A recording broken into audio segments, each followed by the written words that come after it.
When I started in game production, I could not find good resources about game development and game production specifically. It just wasn't much out there, and again, there still isn't. So a lot of where I went to is software development. I went and I read books about software development, a ton of them. And when I started getting a handle around agility, and as it's really from when it started, from like the 2001, the origin, the manifesto, that started resonating with me a lot, especially when I interacted with people like Mike Cohn, Heinrich Nieberg, some others, Jim Benson. There were people who were grounded in this idea of there's a better way to collaborate as a team to deliver something valuable, and it seemed to have such amazing application into game development for me. So that's where I started was, what are the roles? How would you handle this idea of getting a team to work together and stay focused on the same thing? And as I have gone on with that, I am disappointed by how agility has become conflated with particular methodologies or frameworks, how it has become something you do rather than something you are. But at its core, agility is asking this question. We're trying to create something in a creative space, right? We're working in an innovative space. We're inventing something. We need to be able to adapt as we do that because our audience is probably shifting and moving, because the broader world is shifting and moving. How are we going to do that? We can't just create some giant plan up front and then execute it and expect that to consistently create good outcomes, because it doesn't happen. And that's what they were trying to do before people started thinking about concepts that led to the origin of extreme programming and Scrum and other early practices, DSDM, Crystal Light, these sorts of things. And they came together and they said like 4 principles, and I'll just read them off real quick, but it's individuals and interactions over processes and tools. Working software over comprehensive documentation, customer collaboration over contract negotiation, and responding to change over following a plan. When I looked at game development, I just saw the perfect place for all of those values. Everything that they said at the base level, this is what we're trying to do. I was like, yes, game dev needs that. We are so cross-functional in game dev. It's unbelievable. If you've only ever worked in software, if you move into like content development or game development, you will have to interact with so many more disciplines doing so many more things. We need to have the individuals and the interactions as a priority, not the processes and the tools. When it comes to working software, this idea that I can create a game and just have everybody work on all their little bits and pieces of it and then put it all together and it'll be a great game is nonsense. And it's always been nonsense. When there weren't that many games coming out, maybe you could get lucky sometimes, but mostly you need to be playtesting your own products. You need to be understanding if it's coming together, is it good? And so this idea of working software is like, do I have a working product? Do I have something I can playtest? Can I put it in front of real people? That's far more important than having a giant game design doc that defines what every interaction that a player can do in the game might be. If you really want to make a successful game, you want to be working off of something real, not something that's just a document. And then customer collaboration over contract negotiation.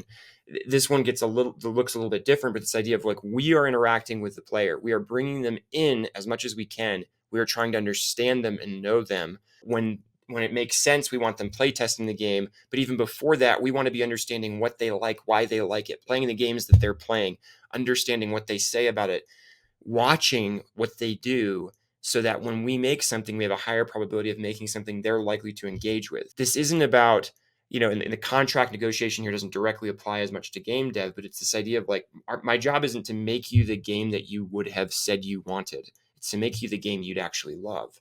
And those are two different things. And to make a game you actually love, I have to be thinking about, you have to be interacting with that player. I have to be fostering that community. And then lastly, the responding to change over following a plan. Oh my goodness, do we get this wrong in game dev so much. We, of all industries with the high failure rate of games, need to be able to respond to the fact that there's so many games going out in the market, and our audience are people who have a million other things they could be doing with their time, not just games. Games compete with Netflix, movies, television, TikTok, books, the gym, sports leagues. Anything out there that you could be doing that's entertainment or a hobby competes with you playing a game. And so games need to go into that environment, and they need to try to grab attention. They need to get engagement. And sure, there's like Skinner box style toxic ways to do that in mobile games or any sort of game. Mobile is probably most known for that sort of thing. But broadly, if you're not responding to change in that wildly changing world of entertainment and distraction and how people spend their free time, you're doomed. If you just set up a plan and you attempt to run it, a couple things are going to happen. One, your audience is going to move. The whole games industry is going to move while you're building that thing, especially with how long it takes to build a game of any scale right now. And the second, there's also this change that's happening internal to your studio as you try things and they don't work. And if you just follow the plan, even though you built a feature that was supposed to work and the plan says now you move on to the next feature, but that feature doesn't work, it doesn't solve the player problem it was supposed to solve, you move on to the next thing and just put it all together at the end, you have a bad game. You have to be adaptive and responding to change as you go. And again, this one is really, this is my favorite of the 4 values, responding to change over following a plan, because I see studios get it wrong so much. And they think that the plan is what's going to cause them to be successful. It's not. Their ability to adapt to everything that's changing is what matters. And this, I think, is the core of agility and what it was trying to point to. And that's it. Those are the 4 values. Notice we didn't talk about, well, wait, how many meetings do we have every day? Or how long should they be? Or what questions should I ask? Or what are the ways we estimate? All of that comes as a secondary thing. But this core idea that we focus on the player, that we interact and take seriously the feedback and the expertise of the people inside of our own organization, that we focus on the value and creating engagement and experience that people would enjoy, and that we respond to the world that's always shifting underneath our feet. If you think you don't need to do those 4 things in game development, you're crazy. And that is fundamentally what is agility. That is the thing I try to bring. Now, I tend not to talk about it as agility, because when people hear agile, they hear all those other things. They hear poker planning, and they hear story points, and they hear, stand-ups and retros, and they hear the stuff, product owners, these roles, whatever. They get locked up around all the different ways people have attempted to be agile, and they think that that is agility. So I often don't talk about those things. I don't, a lot of times I'll go in and I won't talk about sprints. I'll just say iterations or cycles. I won't tell everybody we're going to do poker planning. I'll just run an estimation session, and I'm not that worried about the numbers we use or how we, there are principles that are behind all those things that I think are very helpful, but there can be such a toxic reaction that I want to be really careful when I bring it in to what I'm doing in an explicit way, because these words are all trigger words. And that's very unfortunate, because people are basically throwing out the baby with the bathwater.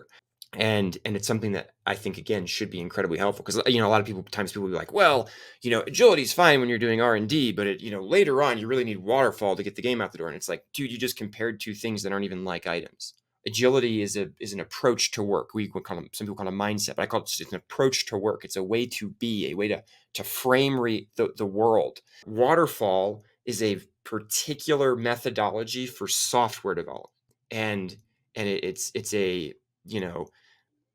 basically a staged set of steps that happen in order that lead to an outcome. But it was built for software development, and it was in the article where somebody published the idea, he didn't even call it waterfall. That came like we have so many misconceptions about these things, but people jump to them and they're like, oh, do you prefer agile or waterfall? It's like, that's not, I use something akin to waterfall when it makes sense, but agility is the frame through which I look at the world that allows me to pick something like waterfall as a way to get to the solution. And so anyway, there's a lot, you can tell this one matters a lot to me, but simultaneously, again, I often don't use the words when I'm interacting with people, because it causes too much of a negative emotional response. People can't get past the fact that at some point in their life, and this is so unfortunate, somebody who didn't understand what it meant to be agile tried to do agile and afflicted the team with a horrific set of processes.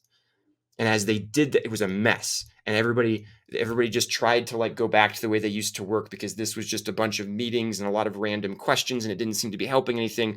But some producer or leader somewhere was like, well, now we're agile and that's better. And they weren't, and it wasn't helping. But they didn't know that, and they thought that adherence to some set of processes was what it meant to be agile. It's a misunderstanding. But again, I try not to fight that. I don't go around talking about agility that much.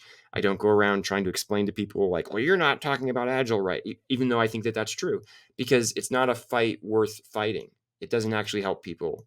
at this point, at some point, if everybody thinks Agile is something that I don't think it is, well, if everybody else thinks it is, the way words work is that's what it means now. And so for me, I'd say that the thing I'm trying to apply are those values, are the principles, the being. And I bring that with me wherever I go. And I try to help other people understand that. But I don't want to get wrapped up in like the specific words or methodologies or frameworks, because it's just too much of a hot button and it's too likely to alienate the people I'm trying to help.